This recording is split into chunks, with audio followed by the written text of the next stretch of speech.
7 кылымда негизделген Стамбул шаарынын жүрөгү деп айтылган Султан Ахмет ат майданчасы тарыхый 3 доор менен байланыштуу. Тагыраак айтканда Чыгыш Рим, Византия жана Осмон империясы. Султан Ахмет Стамбулдун башкы аянты жананын тарыхый борбору. Бул шаарда көрүүгө боло турган эң кызыктуу көрүнүштөрдүн баары бир аянттын ичинде жайгашкан чоң Ая София, көрктүү көк мечит, байыркы грек колонналары, египеттик обелиски, Германиянын канцлери тарабынан түрк султанына тартууланган кереметтүү фонтан. Бул тарыхка бай жер Стамбулдун Фатих районунда орун алган. Самую то есть как бы середину города. Шаардын так ортосунда, тарыхый жарым аралында ат майданы. Бүгүнкү күндөгү аталышы Султан Ахмет деп айтылат. Анткени бул жерде Султан Ахметтин урматына курулган мечит орун алган. За вами находится мечеть Султан Ахмет. Султан Ахмет ат майданында туристтердин саны аябагандай эле көп десек дагы болот. Алардын негизгилерине токтолоюн. Даңазалуу доор сериалы эсиңиздерде болсо керек. Дал ушул Даңазалуу доор сериалындагы Ибрагим Пашанын бир эпизоду мына ушул жайда тартылган.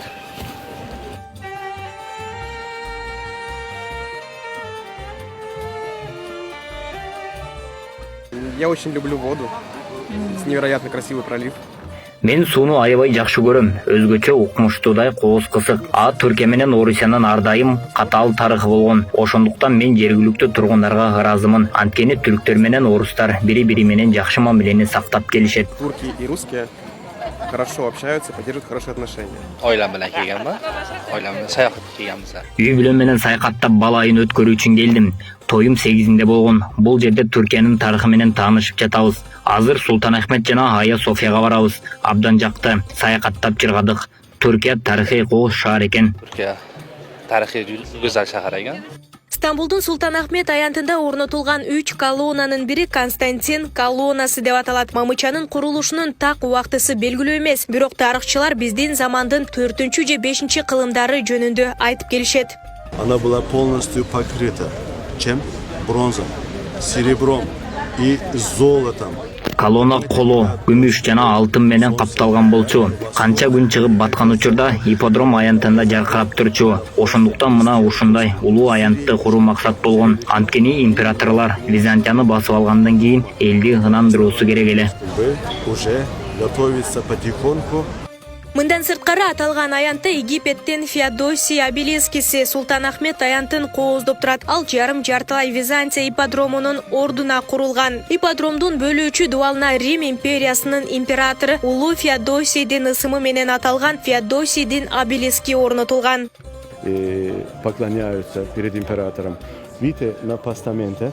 Көрдүңүздөрбү, эстеликте бардык тарабынан алар императорго белек берип, ийилип турушат. Бул тарых эстеликте чагылдырылып турат. Ал 390-жылы ушул жерге алынып келип орнотулган. Она была, то есть как бы в 390 году была перевезена сюда. Бүгүнкү күндө туристтер көк мечиттин маңдайындагы Султан Ахмет аянтындагы колонналарды жана улуу вазир Ибрагим падышанын мурдагы сарайынын калдыктарын көрө алышат. Айтмакчы, туристтерди адатта кызыктар кылган дагы бир жылан мамычасында ушул жерден көрө аласыз. Нурзада Сыдыкова, Алымбек Бектурганов, регион Стамбул шаары.